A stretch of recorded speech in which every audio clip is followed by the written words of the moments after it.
বহুল প্রত্যাশিত মাওলানা ভাসানী সেতু চালু হলেও পুরোপুরি সুফল পাচ্ছে না কুড়িগ্রামবাসী। নির্মাণাধীন সংযোগ সড়কের কাজ শেষ না হওয়ায় মিলছে না কাঙ্ক্ষিত সেবা। এছাড়া সরু সড়ক ও একাধিক ঝুঁকিপূর্ণ বাঁক থাকায় সড়কটিতে বাড়ছে দুর্ঘটনার সংখ্যা। জনভোগান্তি কমাতে সড়কগুলোর প্রশস্ত বাড়িয়ে নির্মাণ কাজ দ্রুত শেষ করার দাবি স্থানীয়দের। কুড়িগ্রাম দক্ষিণ সংবাদদাতার পাঠানো তথ্যচিত্রে আরও জানাচ্ছেন আব্দুল হামিদ। উত্তরের জনপদের মানুষের প্রত্যাশা পূরণে তিস্তা নদীর কুড়িগ্রামের চিলমারি হরিপুর সংযোগস্থলে নির্মাণ করা হয় মাওলানা ভাসানী সেতু। এতে কুড়িগ্রাম ও গাইবান্ধা থেকে কমে আসে ঢাকা বগুড়ার দূরত্ব। তবে সংযোগ সড়কের কাজ অসম্পূর্ণ হওয়ায় কাঙ্ক্ষিত সুফল পাচ্ছে না স্থানীয়রা। ইট খোয়া বিছানো সড়কটির বিভিন্ন স্থানে সৃষ্টি হয়েছে খানাখন্দ।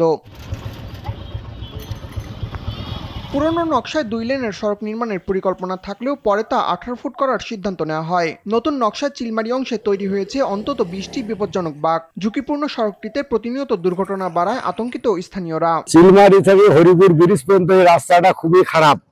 গাড়ির চাকা টাকা খুলি যাওয়া পড়ে যায়, কত মানুষ অ্যাক্সিডেন্ট হয়। আমরা সরকারের কাছে এই রাস্তাটা আমরা কাজ চাই অতি তাড়াতাড়ি। রোগী যদি এখানে নিয়ে যাই, রোগীর অবস্থা শেষ হয়ে যায়। গাইডওয়াল নাই, ভাঙি যাওয়া নিচ্ছে, অ্যাক্সিডেন্টের ভয়, এত ভোগান্তি আমরা সহ্য করতে পারতেছি না। ব্রিজটা করছে ঠিক আছে, রোডটা একটু ক্লিয়ারটা করুক তাড়াতাড়ি।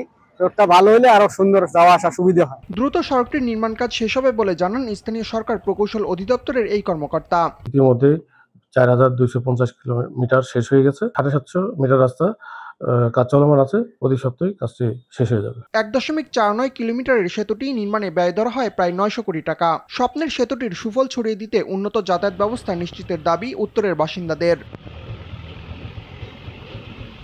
আব্দুল হামিদ, RTV।